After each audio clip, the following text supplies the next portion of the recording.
Komil Sindarov Amirlikning oltin taxti izidan. E'tiboringizga havola etilayotgan kitob muallifning avvalgi asarlari Temuriylar kutubxonasining siri, Kechikkan qasos kabilarning mantiqiy davomidir. Asar qahramonlari Faxriddin va Sanjarbeklar o'z xizmat vazifalarini ado etmoqqa kirishar ekanlar. Bu gal ham ajabtovur voqealar kutilmagan jumboq bilan yuzma-yuz keladilar.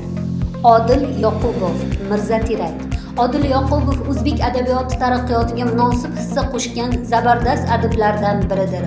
U o'zining ijtimoiy hayotdagi faol izlanishlari samarasi o'laroq adabiyotimizning boy merosiga ulkan hissa qo'shdi va bunda albatta adibning boshdan kechirganlari, hayotiy tajribalari, ko'nglida chuqur iz qoldirgan voqea hodisalar asos bo'ldi.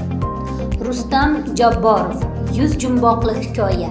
Mazkur kitob 100 ta hikoyadan iborat. Hikoyalar asosan rivoyatlar, tarixiy haqiqatlar, qiziqarli faktlar asosida yozilgan va har bir hikoyada bir sir yashiringan. Hikoya so'ngida keltirilgan savolga to'g'ri javob topish hammaning ham qo'lidan kelavermaydi. Urinib ko'ringchi, nechta hikoyadagi jumboqni kitob oxiridagi javoblarga qaramasdan topar ekansiz. Odil Yoqubov, 2 muhabbat. Odil Yoqubov qaysi mavzuga qo'l urmasin, insonlarning taqdiri, o'y-fikrlari, voqea hodisalarni badiiy tarzda betakror lavhalar bilan tasvirlaydi.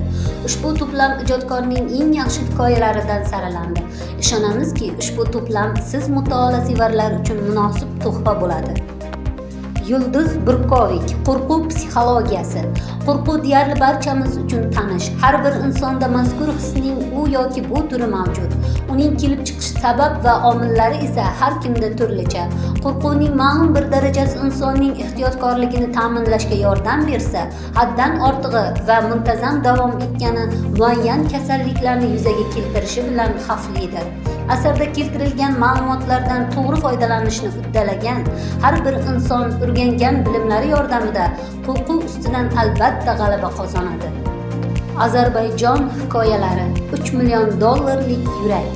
Qo'lingizdagi ushbu kitob Ozarbayjon nasrining eng nodir namunalarini o'zida jamlagan. Kitobxon bu hikoyalar orqali Ozarbayjon xalqining turmushi, madaniyati, og'riqli qalb yaralari bilan tanishadi. Masalan, Kurjanchi hikoyasi majruh bo'lsa-da, yuragi vatan tuprog'ini himoya qilish bilan yongan yolg'iz jangchining qahramonligini tasvirlaydi. Bahodir Abdurazzoq, Tuzon.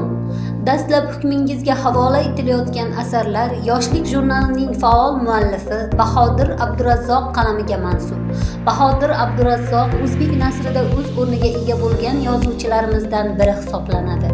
Uning asarlari haqida ortiqcha izoh, tafsilot bayon qilmoqchi emasmiz.